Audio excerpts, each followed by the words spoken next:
Today I'm going to show you how to set up a bookmark folder for math in Google. So you're going to click on Bookmarks up at the top, select Bookmark Manager, and then when you click the little three dots over here, you can choose Add a New Folder.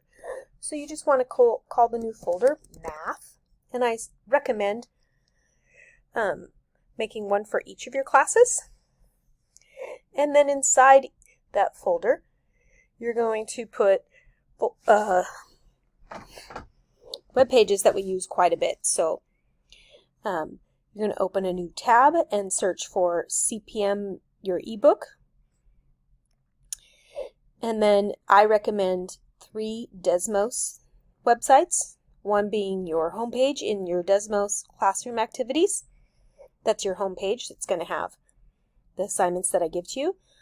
I also recommend the Desmos Graphing Calculator and the Desmos Scientific Calculator, depending on what you're doing. We're also going to be using Delta Math a lot, so search up Delta Math, throw that in your bookmark. Then go to YouTube and search my name, and then add that. We play Kahoots sometimes, and we also do Edpuzzles, so throw those into your bookmark bar.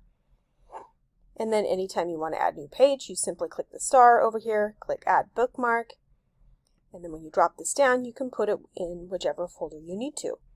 If you ever need to go delete, you can come back here, select it, just click delete, and it's gone. Okay, so if you mess up, it's not horrible. You can pull something out of one folder and throw it into another folder. And it's a great way to help organize your web pages so you can find them quickly when I'm asking you to do something.